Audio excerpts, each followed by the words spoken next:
Welcome to today's webinar. It's a live CMMS demo that we've got for you guys. I am Barbara van der Walt. I'm the Sales and Marketing Manager here at Eagle. We're gonna do the demo a little bit different than what we usually do. So usually we'll just jump in and we'll show you the product demo. But because there's so much information out there, we wanna make sure that you get a little bit more from this demo today. So we're gonna move on to the next slide and I'll give you an overview of what we're going to go into, we'll cover. So I'm going to introduce you to our presenter in a minute. We're going to go over some of the benefits that a CMMS can address. And then thereafter, we're going to show you actually a demonstration of how Proteus MMX can actually address these benefits. Thereafter, there will be time for a question and an answer session. So if you have questions along the way, just pop them into the control panel that you have, and at the end, when it's the question and answer session, we'll get to those questions for you. If there's a feature that you see, if there's something else that you want to know about the product and we don't have time to cover it, just pop in your questions. There will also be a survey at the back at the end of this webinar. You can add some information in there, and then we can answer those questions to you directly if we, like I said, if we don't get to this. So without further ado, I'm going to introduce you to Harry Colehole. He might be known to a few of you, others he is our Vice President of Business Development at Eagle Technology. Harry has been with us for many, many years. He always teases and says he's been with the company when God created computers. So it will give you an idea of how much knowledge he has within this industry. So Harry, thank you for taking the time to do this webinar for us today. Thank you, Barbara, and welcome everybody to our webinar. Today we're going to talk about briefly about the benefits that a CMMS system can offer. And I want each of you to understand that technology on its own is not going to give you a heads up or an advantage unless the processes and procedures that drive it help drive consistent data. But some of the areas that we're going to talk about today that can help, and again, one of my last slides, I'll talk about alignment with the business opportunity, but lifecycle costs, okay? Companies invest in different types of assets, whether they're production assets, facility assets, different buildings throughout the United States that you have to manage. And each of these have a life cycle cost associated with them. And the maintenance and operations component is 75% of the cost of running an operation. So it's important that we help give you a tool that's going to help manage that. And so a CMMS is a critical component in looking at life cycle costs. If your assets aren't available, they aren't very good. You've got to meet production times. You've got to have comfortable facilities for your people that work in your organization.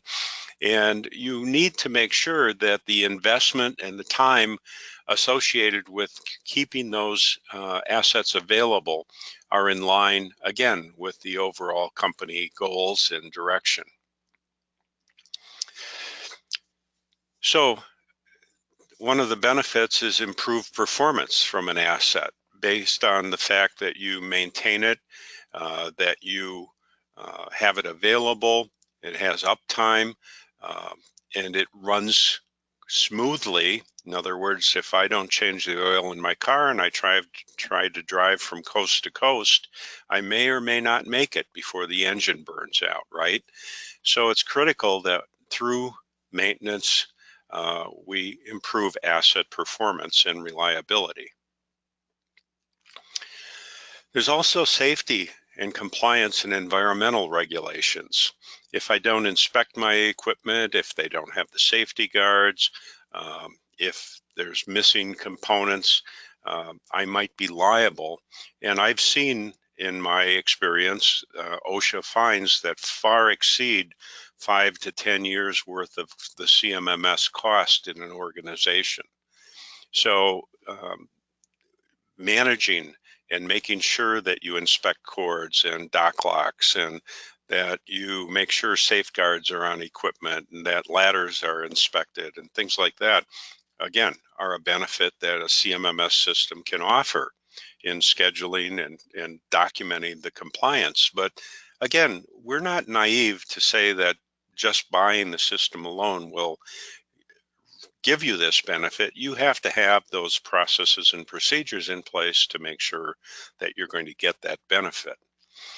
And so risk reduction, right? What zone do you want to be in? What's the risk of not delivering a product on time to your client in a life and death situation? Or what's the risk associated with not meeting production levels? What's the risk of not having a safe environment for your customers to come and shop? Again, you determine this, and a CMMS will help manage and give you data. So today, CMMS systems are connected.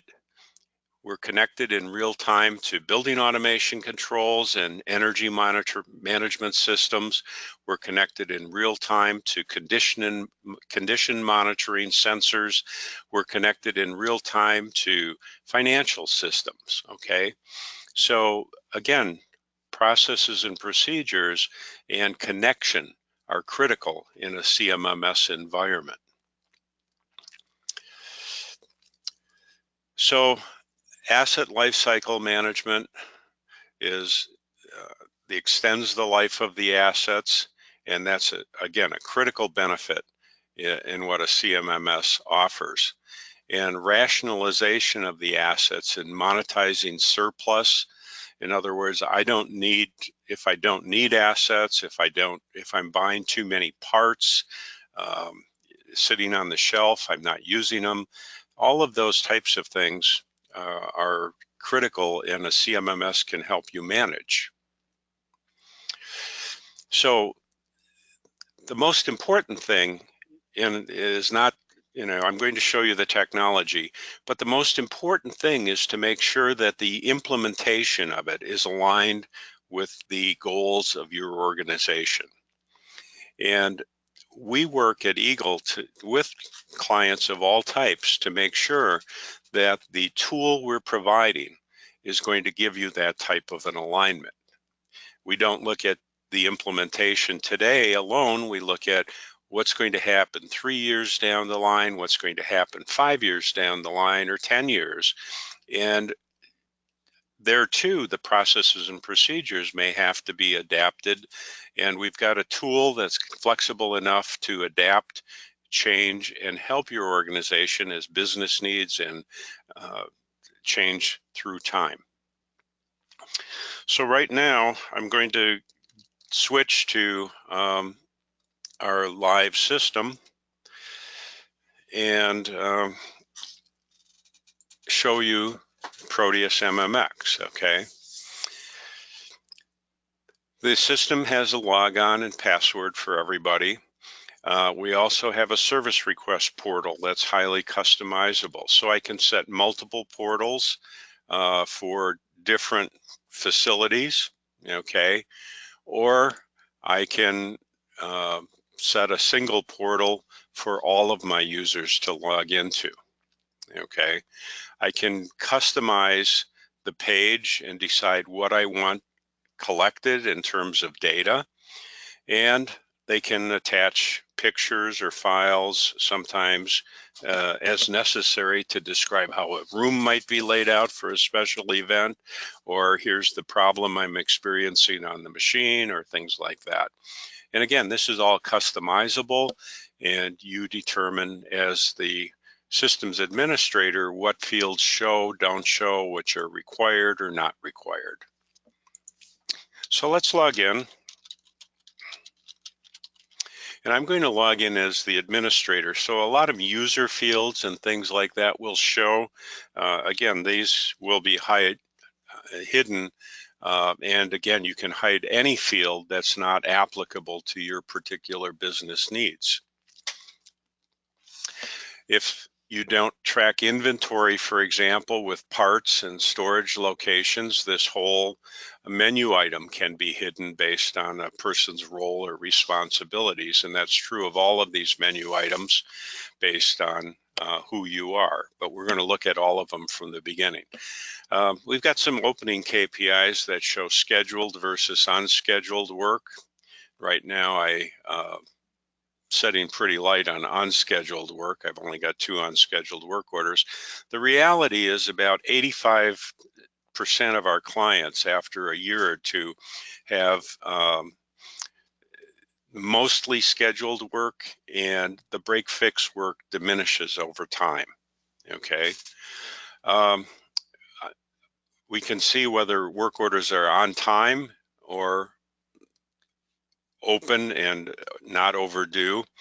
Again, a benefit is to identify why are these things overdue, and we have reports and information that help you determine that. We also have a weekly overview, a projection of either 7 days or 15 days of work orders that are going to be generated, and we can look at the detail of these work orders and things like that. And again, I'm going to stay at a fairly high level because we're restricted to an hour, but anybody that would like to go into more depth on any of these features, feel free to contact us and we'll set up a personal one-on-one to answer any questions. We have quick links. So over here, I can create a work order on a single page. I can get to creation of a work order master. We'll explain what that is. Requisition for purchasing if you use our integrated purchasing system, which has a dollar value escalation capability for approvals. Create a new asset, and we'll talk about assets shortly. Add an employee, add a part, add a tool, and then we have a call log here. And this call log allows us to take information over the phone, and let's say somebody calls and says, I have this type of a problem, I don't know what to do, and you give them some information, but they call back and say, that didn't work. From that, that information that you've gathered initially, whether it's their phone number and email and so forth, you can either create a work order or a service request from that. So it helps people gather information and keep track of things. As I create a new log, the date and time is stamped on it, and that's retained and passed into the work order or service request that might be created from the information. The heart of a CMMS is identifying the assets or the things that you have to maintain, right? I went to a webinar a long time ago. Actually, it was a live presentation by the direct vice president of a major insurance company. And he got up in front of us and he said, I have X number of toilets, I have X number of urinals, I have X number of windows, I have X number of doors, I have X number of electrical outlets. And he said, if you don't know what you have to maintain, how do you know what it's going to take to maintain it? And that makes a lot of sense if you think about it. So I have different types of facilities here. I've got corporate offices, I've got a park district, an entire municipal location, city, a factory complex. So let's look at the factory complex today. When I look at just the factory complex, I see the assets that I have to maintain within that complex, okay? If I go down to a specific location, like if I go down to the production area and production line 1, I can identify in production line 1 the 2 items that I have to maintain there. A good CMMS makes it easy for you to see what's going on, okay? If there were a clipboard icon here, it would tell me that, and I'll go back to the top so we can see that. The clipboard icon tells me that I've got a work order against this particular bottle filler, okay?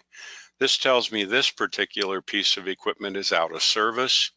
This tells me that this is a critical piece of equipment, as is this, okay?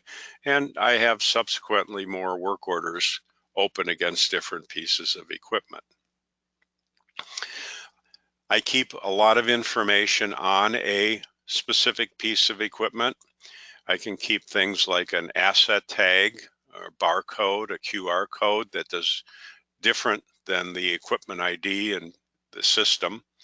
But if I go scan this asset tag, which is a barcode or QR code, it'll bring up all of the information about this particular piece of equipment. And we do have a mobile application that'll access all of this and use this camera or a scanner to get you the information on the particular piece of equipment. We can put attachments on our assets. We can put attachments on parts and people and contractors and work orders and things like that. If I add an attachment to the particular piece of equipment here, that attachment could be associated with every work order. So if I've got a safety sheet or something like that, that should always go with this piece of equipment. I can put it on once and it will always be associated with every work order that's created, whether it's a break fix work order or a preventive maintenance work order. I can put additional attachments on here that may or may not be associated with work orders. And of course, I can view these and print them or do whatever I need to do at any time. I'm afraid to open this up, see what I've added. Okay, a blank line. But you can add JPEGs, PNGs, you can add Word documents, Excel documents, drawings, anything that you can read on your desktop can be added, including video clips and things like that. So we have one client that uses this as a repository for their slip and fall and other types of accidents at a major airport in the United States. And they keep the attachments, the videos, the police reports and everything attached for up to 7 years. So again, any kind of attachment that you want. You can put your default employees. So if I create a work order for this, the employees will be added to the work order automatically as the default employees to do the work. A CMMS can keep track of parts. So if I've got to maintain things and I need parts, particularly manufacturing, distribution, types of industries, the worst thing that I can do is have parts sitting on the shelf and costing me money. So if I look at my stock rooms, one of the things that we tell people is the value of the parts that are in stock, okay?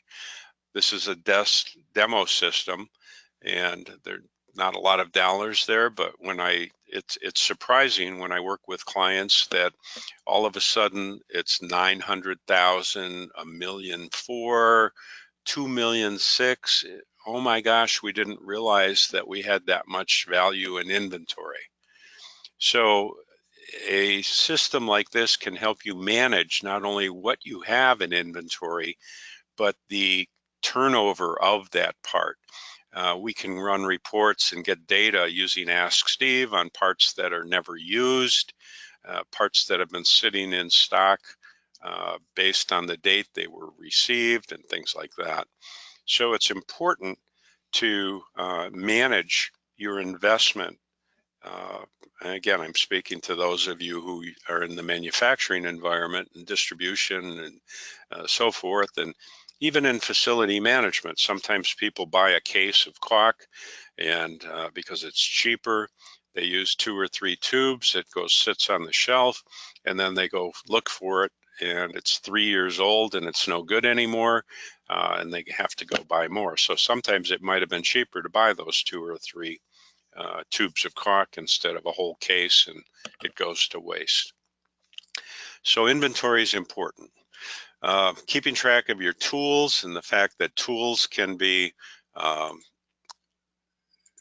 inspected, and we talked about ladders and corded tools and things like that. Our system allows you to identify that a tool needs periodic maintenance and inspections, and by doing that, it makes that particular tool an asset that allows me to write a work order against it.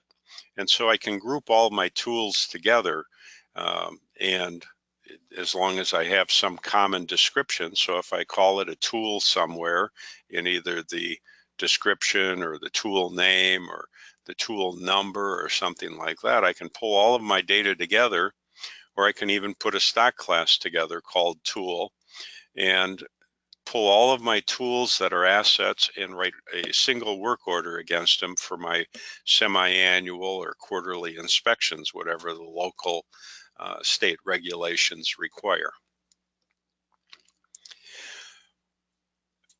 We put our employees in, and again, people are concerned that, oh, this is personal information. Well, we don't need personal information in the system. Basically, I need a name.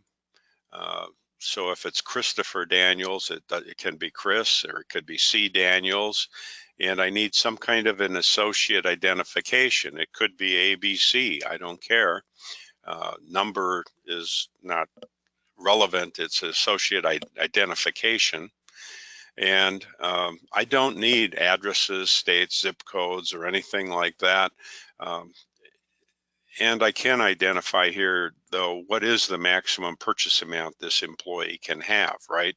So it could be $1, or it could be $10,000, or it could be $500 that this employee has the authority to buy without escalating in purchasing escalation. I identify labor crafts this person can do. So this is a person that does electrical things, but maybe they also do plumbing. And so a person can have different labor crafts associated with them, and I can track how much electrical work did they do, how much plumbing work they can do, or some of my clients simply put a single labor craft together called technician, and that's fine too. We also have a labor craft called contractor that we can put together, and then we can actually assign contractors to these labor crafts. So here's an example, and I put $1 in because every contractor is going to have different labor rates and things like that. The labor rates that we put in here are for regular time, overtime, holiday pay, if it's appropriate, things like that. We've got up to 5 different rates. And the key is that these aren't what the individual is paid. This is the value of an hour of HVAC work or plumbing work or electrical work against an asset. The goal of a CMMS is to give you a tool to look at how much am I spending on a specific piece of equipment. Should I replace it or should I continue repairing it? If I'm doing PM and it's not breaking, am I over PMing this particular piece of equipment? These are all pieces of information that you can get out of a good CMMS system with good processes and procedures. We can sort the system, and this is available throughout our system, okay? So I can sort by description, ascending, and it'll sort in sequence here. Let me hit that again.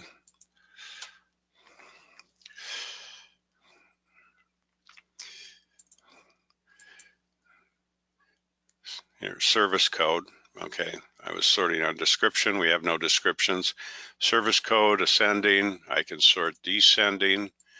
And in our system, and this is a key opportunity, throughout the entire system, whether I'm dealing with assets or inventory, I can sort by any field, and then I can also filter on contains, begins with, ends with, equals, or does not contain.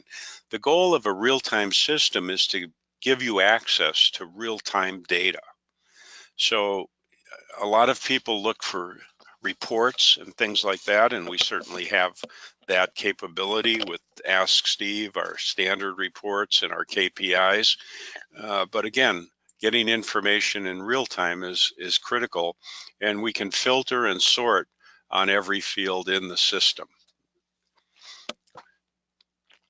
I can make fields larger, I can move fields around, I can eliminate fields. So as an example, if I wanted to get rid of description off of my view, my personal view, I can do that. And now description is gone. So flexibility is something that a good CMMS is going to give you. But again, that makes it more difficult and more important to have good processes and procedures working through your organization. The key is to get consistent data.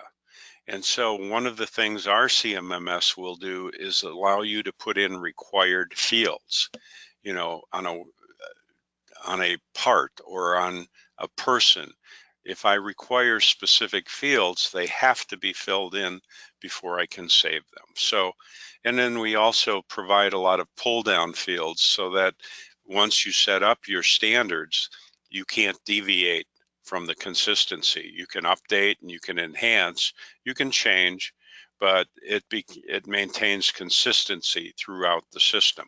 One of the biggest failures of CMMS implementations is somebody puts in the word each, E-A-C-H, somebody puts in EA, and then somebody puts in onesies, and there's so many variations that the data becomes useless or indecipherable.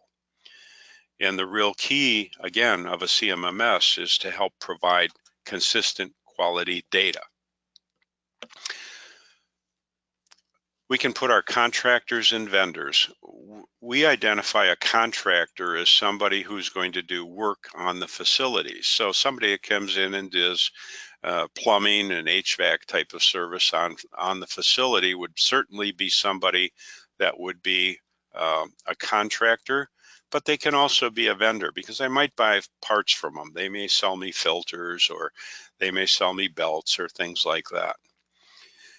And again, we can assign this particular contractor vendor to work orders.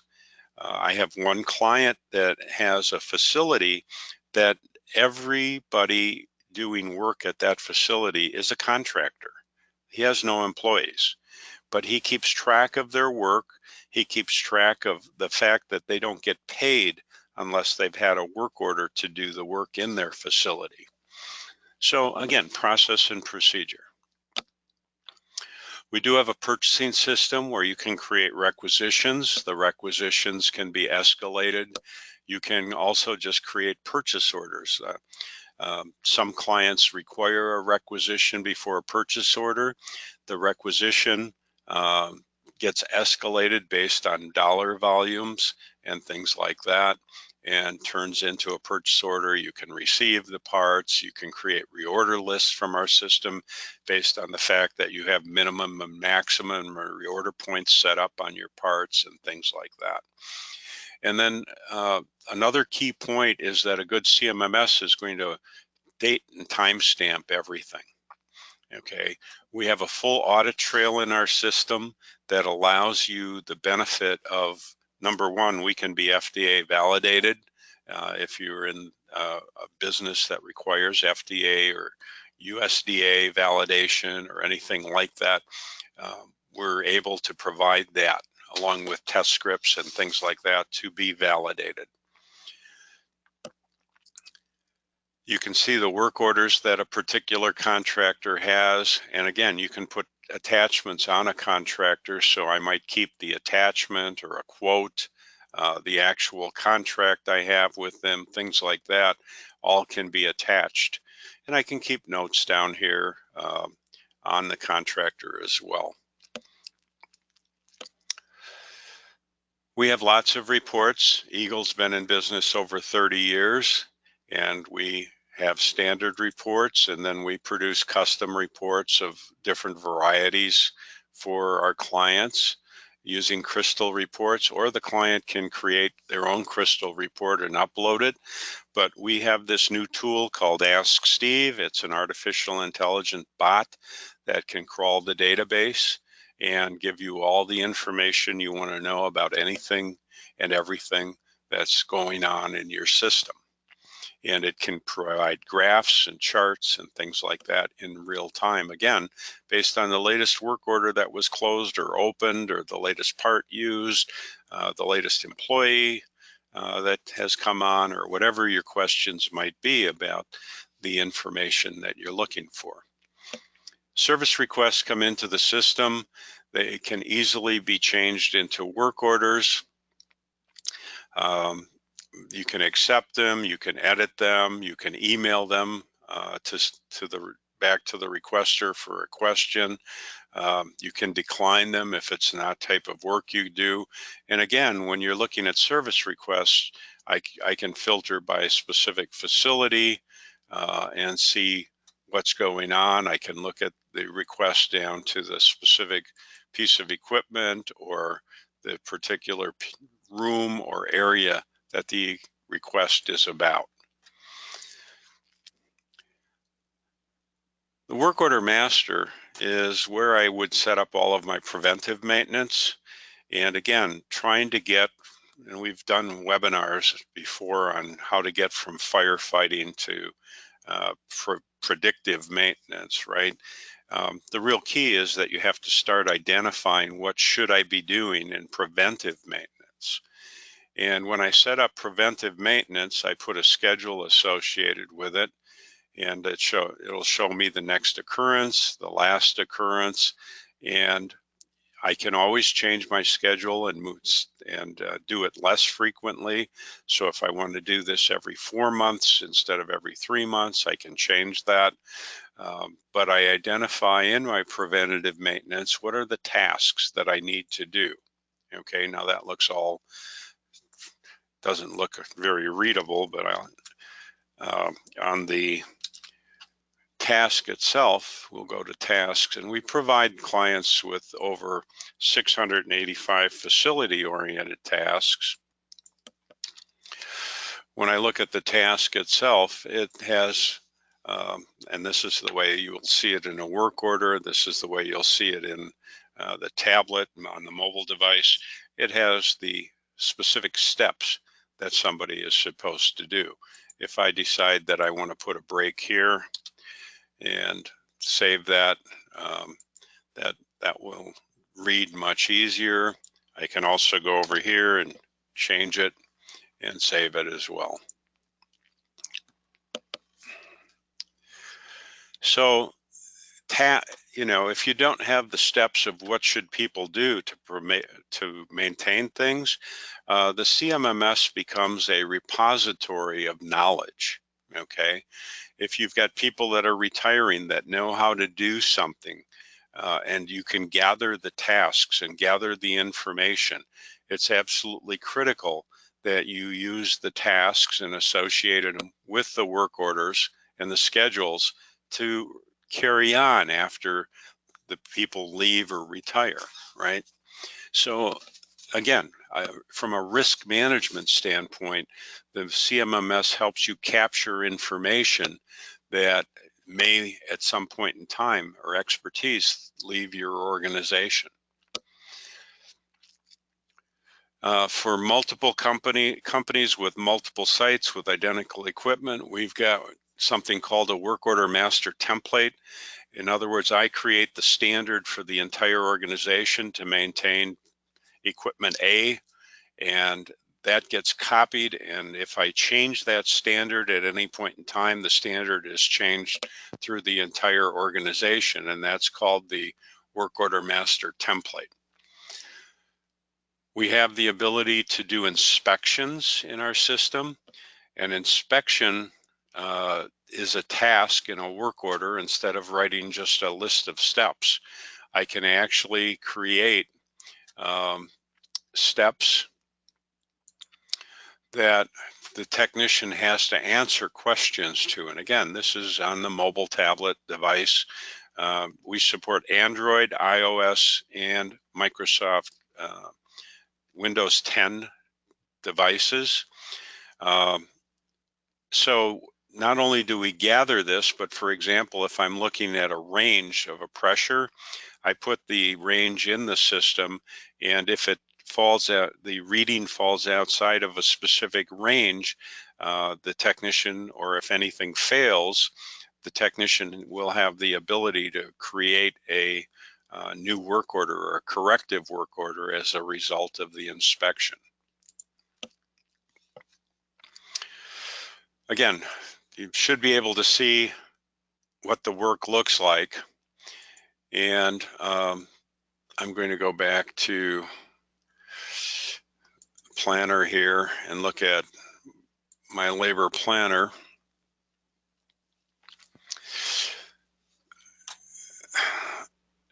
So I need to know, based on a labor craft, how many available hours do I have? What percentage of those hours are they scheduled for PMs? Okay. How many non-working days are there in the particular shift, and so forth.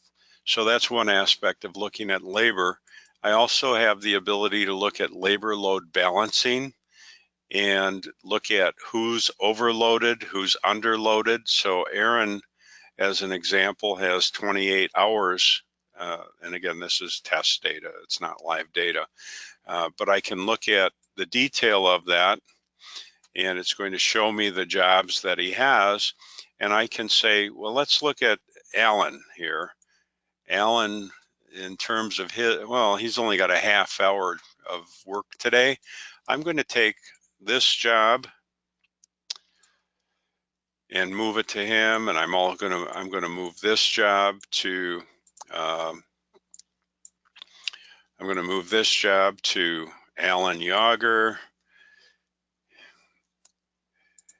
So I can move jobs around so that now if I look at Alan, he's got the job that I assigned to him. He's got 6.8 hours. I don't want to assign any more PM work to him. If I look at Alan, he has the half hour of work. If I move this 1.83 hours to him, and now I look at him again, he's going to have the additional time that I've allocated to him. So I can do labor load balancing based on some of the components of the system. I also have a calendar view that I can look at overdue work orders. I can look at future schedules by facility. So I can look at a specific facility and see what's going on, both for future schedules and for overdue work orders and things like that. So right now I have no overdue work orders in future work scheduled in September. If I go out to October or November, I have nothing scheduled here. If I look at different facility, it's going to show me my future schedule work orders. I can go in and edit them. I can do whatever I need to do to change that schedule. So it'll allow me to bring it up, reschedule it, whatever I need to do here. Some of the things that we show in terms of key performance indicators is, for example, a PM parts forecast. Again, it's a tool. It allows me to aggregate my jobs together, and I can look at either 15 days out, and this is for purchasing purposes and knowing whether I can do the job. If the part quantity needed here is in red, I'm in trouble. In the next 15 days, I need more parts than I have in stock. If it's in yellow, I'm getting close to a problem, and if it's green, I'm okay. But I might want to look at 30 days or 90 days out. So I just check this button, and now you can see that I'm in deeper trouble in terms of purchasing. Or if I want to look at economies of scale and buy for the next 6 months, I can say, okay, I need to buy 364 of these items in order to satisfy the job. Or if I want to look at a year out and buy parts, I can look at the total number of parts that I'm going to need and say, hey, based on the quantity, the space I have, the fact that the part doesn't age or get old on the shelf, I can buy 736 of these. I get a great price. I save, $5 a part, and I'm going to order those. On the other hand, I might need 39 of these for the next year, but the part gets stale on the shelf. I may not want to do that, so I'm only going to look at 90 days for part M16059, and oh, that's much better. I only need 9. So we provide key performance indicators and tools that will help you focus on what's important to your organization, help you with economics as well. Speaking of economics, we do put cost centers in the system. So you can set up cost centers, and a cost center can be anything you want it to be. Okay, I'm going to go over here. So cost center could be for inventory costs. It could be for Jim's budget center. It could be for light bulb changing. It could be for events at a museum, whatever. And you can put budgets in. You can put information in. And as you spend money in work orders, it'll record automatically the labor and material costs of the work order and show you what you have remaining. If you buy parts in our system, it's going to show you what you've purchased, again, by cost center. And if you've transferred inventory in or out of a cost center, it's going to show you that as well. So there's some financial aspects of this system. We have clients that use it, the work order, to create an invoice from. We can identify billable or not billable work in the work order, things like that. We control everything in our system through rights and roles. So a user with their login will have a specific role, and we can create as many roles as you want, okay? And based on that role, the person can see either a specific facility, it might be your only facility with multiple buildings, or it could be a specific facility in a specific state, and they have no reason to see anything else. Again, we can slice and dice what they can see and do down to the field level in the system based on rights and roles. And then all of that is controlled through settings and data fields and data lists and things like that. If I want to change the name of a field in the system, so I call these assets, and you notice that our default is asset name. It's shown in the parentheses, but you can change it to whatever you want. So in this case, we've changed it to equipment name, but we can also go in here and quickly change this to equipment tag or finance tag. And that's all I need to do to change it. And now in my system, throughout wherever that word is used, finance tag, the entire system is changed. So very easy to make this personalized. Here's finance tag, okay. Make it your system, make it your terminology. And again, the focus of the tool is to help you with the benefits of a CMMS align with your organization. So we're coming up on time, and I'm going to, at this point in time, open up the to questions.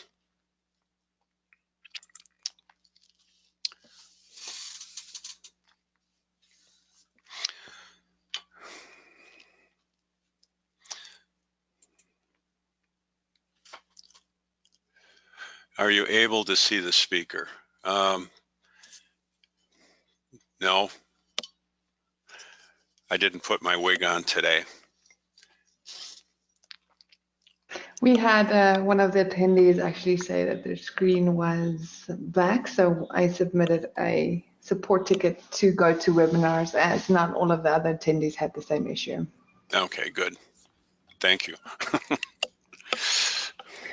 I'm not seeing any questions right now. If there is anything that you want to know, Harry, if you can go to the next slide, then we can give the contact details. So there you go. It's webinars@eaglecmms.com. Oh, wait, here we go. Here's one question. Sorry, I'm going to quickly then just finish this slide and then we'll answer these questions. So if you want more information, there's our website, and you can also send an email to webinars@eaglecmms.com, and then we can make sure that you get the information you're looking for. But to answer the question is, while managing more than one facility, does the information status separate or stay? Yeah, that's a good question. And the answer is it depends on what you want to have happen. We have, based on specific roles, for example, I might be a regional person that I have 6 facilities under my region. I want to see all of them, but the person that's responsible for the specific facility, one of the facilities, will only see their own. And yes, their information then is segregated based on their need and the role that I've assigned them. And again, that's the alignment of the tool to the organization's needs is something that we really focus on. We have a lot of competition, as some of you might realize, and the difference is we have a tool.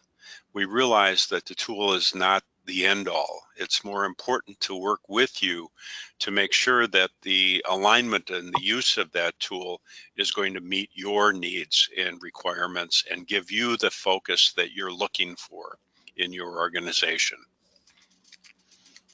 Great question. Thank you. Any other questions?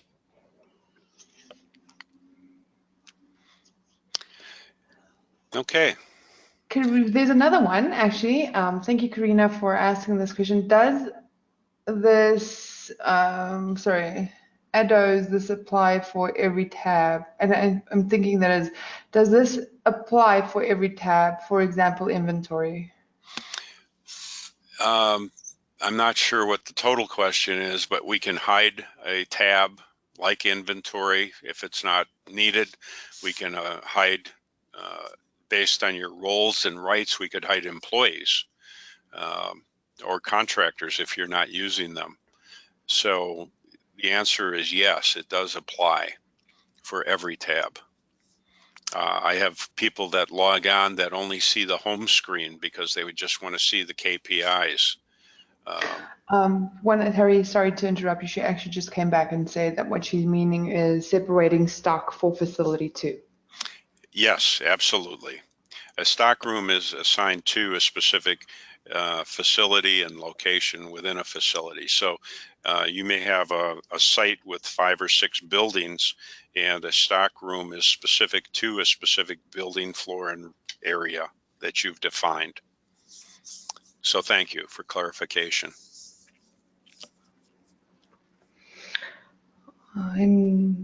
Okay, we're happy to answer that, Karina. Okay, is there anything else? We're going to give it 2 more seconds. If you have a question, please pop it in right now. A recording of this webinar will be sent to you, so feel free to look at it on your own time and then just come back to us with any questions you have or share it. Thank you, Harry, for your time. We appreciate this. Was quite a nice in-depth demo, and we appreciate the time you took to put it together for us. Well, again, thank you for taking your time, everybody. And again, it was at a very high level. I'm happy at any time in the future to answer detailed questions. I've worked with a lot of different clients through the years, and nobody has the same exact requirements, but we find that the real key is to be able to adapt and align the tool to meet your business requirements. So thank you. Okay, thank you, everybody. Have a wonderful afternoon.